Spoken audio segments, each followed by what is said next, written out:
नमस्कार प्रिय दर्शकों, एक बार फिर स्वागत है आप सभी लोगों का एसएनएस ज्ञान यूट्यूब चैनल पर।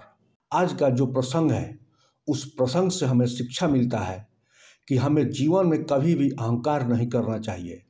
अहंकार भगवान का आहार होता है। अहंकार व्यक्ति के सोचने समझने की शक्ति को नष्ट कर देता है। एक समय की बात है जब भगवान श्री कृष्ण की पत्नी सत्यभामा, उनके अस्त्र सुदर्शन चक्र तथा वाहन गरुड़ तीनों को अपनी सुंदरता, शक्ति और गति पर अभिमान हो गया। तब भगवान श्री कृष्ण ने उनके अभिमान को दूर करने के लिए श्री हनुमान जी की सहायता ली थी। क्या थी पूरी कथा, आइए मिलकर समझते हैं। दोस्तों, वीडियो अच्छी लगे, कुछ वैल्यू मिले तो एक लाइक करें और चैनल को सब्सक्राइब कर बेल आइकन को दबाएं। कथा के अनुसार श्री कृष्ण ने अपनी पत्नी सत्यभामा को स्वर्ग से पारिजात वृक्ष लाकर दिया था। तब से वह स्वयं को श्री कृष्ण की अत्यंत प्रिय और खुद को सुंदरी मानने लगी थी। वहीं सुदर्शन चक्र को भी यह अभिमान हो गया था कि उसने इंद्र के वज्र को प्राप्त किया था। भगवान श्री कृष्ण हमेशा उसकी ही सहायता लेते हैं, जबकि भगवान कृष्ण का वाहन गरुड़ ये समझता था कि मेरी गति का कोई मुकाबला नहीं कर सकता और भगवान मेरे बिना कहीं जा ही नहीं सकते। भगवान श्री कृष्ण जानते थे कि उनके तीनों भक्तों को अहंकार हो गया है और इनका अहंकार नष्ट करने का समय आ गया है। तभी भगवान श्री कृष्ण ने लीला रची, हनुमान जी का स्मरण किया। तत्काल हनुमान जी द्वारिका आ गए। हनुमान जी जानते थे कि श्री कृष्ण और श्री राम दोनों एक ही हैं। हनुमान जी द्वारिका पहुंचकर सीधे राज दरबार नहीं गए, वो राजकीय उद्यान में चले गए और वृक्षों पर लगे फल तोड़ने लगे। फलों के साथ साथ वो वृक्षों को उखाड़ कर फेंकने लगे। ये बात द्वारिका में आग की तरह फैल गई कि एक बंदर राजकीय उद्यान में उत्पात मचा रहा है। जब श्री कृष्ण तक एक खबर पहुंची कि किसी वानर ने राज्य उद्यान को उजाड़ दिया है, तो श्री कृष्ण ने गरुड़ को बुलाया और कहा, अपने साथ सेना ले जाओ और उस वानर को पकड़ कर लाओ। गरुड़ ने कहा, प्रभु, एक मामूली वानर को पकड़ने के लिए सेना की क्या जरूरत है, मैं अकेला ही उससे मजा चखा दूंगा। कृष्ण मन ही मन मुस्कुरा दिए और कहा, जैसा तुम चाहो।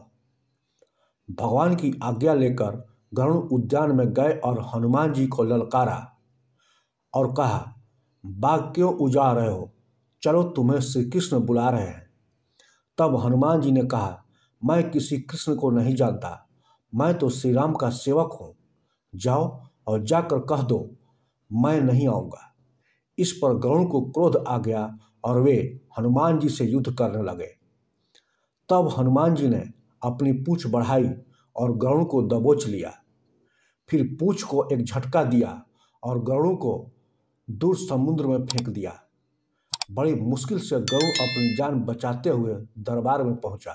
गरुड़ ने भगवान कृष्ण को बताया कि वह कोई साधारण वानर नहीं है, मैं उसे पकड़कर नहीं ला सकता।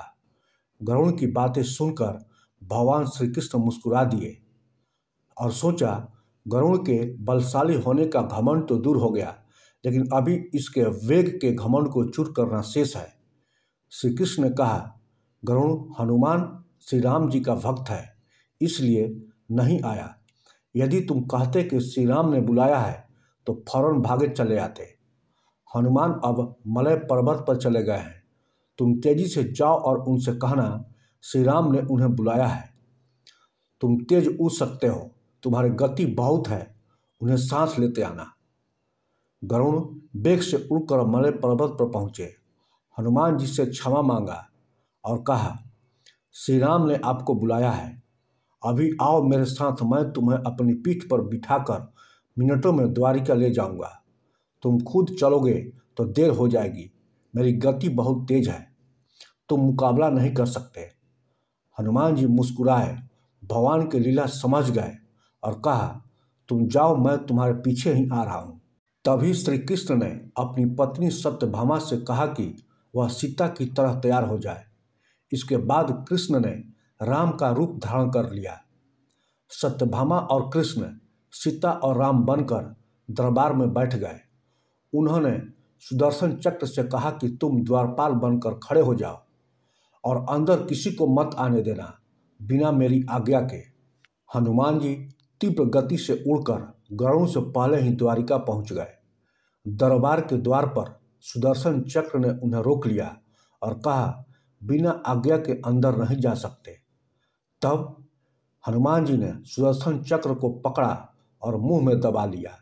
इसके बाद वो दरबार में आ गए, जहां सिंहासन पर श्री राम और सीता जी बैठे थे। हनुमान जी सब समझ चुके थे। श्री राम को प्रणाम किया और कहा, प्रभु आने में देर तो नहीं हुई। साथ ही कहा, प्रभु माता सीता कहाँ हैं? आपके पास आज यह दासी कौन बैठी है? सत्यभामा ने जब यह सुना तो बहुत लज्जित हुई। इतनी सजने संवरने के बाद भी हनुमान जी ने उसे दासी समझा। सत्यभामा का अपनी सुंदरता का घमंड चूर हो गया।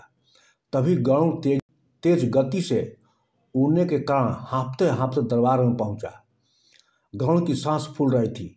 हनुमान जी को दरबार में पहले पहुंचा देखकर वह चकित हो गए और हनुमान जी के चरणों में गिर पड़े। इस तरह गरुड़ के बल और तेज गति के उड़ने का घमंड भी चूर हो गया। तब कृष्ण रूपी श्री राम ने पूछा, हनुमान तुम अंदर कैसे आए? क्या द्वार पर किसी ने रोका नहीं था?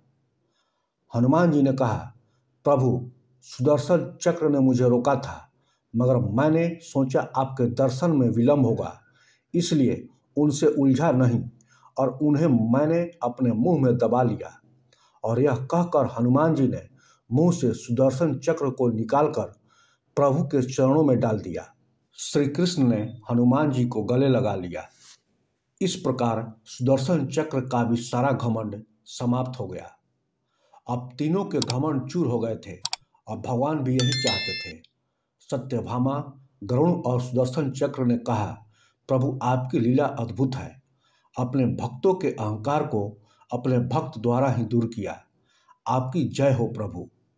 परमात्मा कभी अपने भक्तों में अभिमान रहने नहीं देते। और भगवान श्री कृष्ण सत्यभामा, गरुड़ और सुदर्शन चक्र का घमंड दूर न करते तो वे तीनों उनके निकट रह नहीं सकते थे। और परमात्मा के निकट वहीं रह सकता है जो मैं और मेरा से रहित है। हनुमान जी प्रभु श्री राम के इतने निकट इसलिए रह पाए क्योंकि न तो प्रभु श्री राम में अभिमान था, न उनके भक्त हनुमान में।